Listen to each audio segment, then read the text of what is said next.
Bwetwava ku seti wantegeeza wasanga muganda wo mugeye na yali akola yose. Muganda wange oyo yali atunze ettaka lyaffe.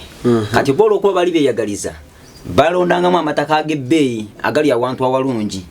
Kati boge beegabanya. Kati fene batuwa amataka agalayisi agali awabi.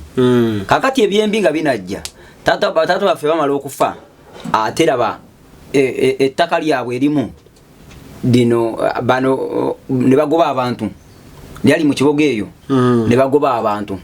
Kati bagoba abantu ne basigala nga tebayina nga bayina gundi square mile emu. Kati square mile emu nga tebanywedde mwenge bereka batyo. Je twakulira envunze yageggeranga nekwata waneeno newalya nekwata eno wansi w'obugere buno wonna nebulya abamuzaba kutulangako n'obugere. Ekyasinga okwewunyisa fe envunze tezatulumako. Bali bakwita kalipa. Bali bampita kalipa chugongolo liise mu kyoto kasejjebere mbirizi bbiri. Kalipa lwaki bali kutuma. Wakoleyako ku ddusu. Omwana alikuba mukasana akatiro gani. Mukasana ate mu nfuufu. Bamu kyokasana. Naye mu nfuufu. Enfuufu tenywedde ddusu wo. Banange. Nekuba kwa. Ogenda okutandika okudduka bwoti okutandika okugenda ku luzingo lira balikala. Liggwawo. Ngowetodda. Kakati nze kye nakolanga. Kati kye nakolanga. Nga asali wanda bwati. Nansoka nenyimira ne mutunuulira na mubwenti. Nenga ono naswadde. Okumanyira ddala nti banzise ne banteeka mu kakutiya.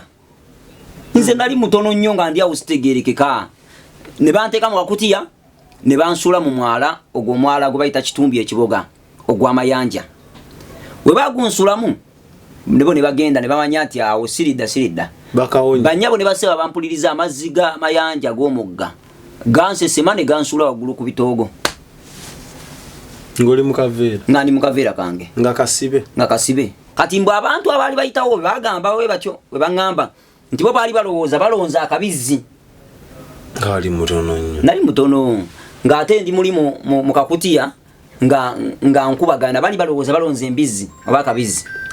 Nanti enjiri y'okumakubo saagala gyogerako naye ababuulira enjiri y'okumakubo mwegendereze.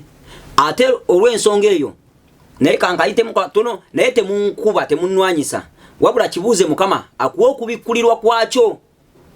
Abantu ababuulira enjiri ku makubo abasinga obungi babeera si balokole. Export TV to the world.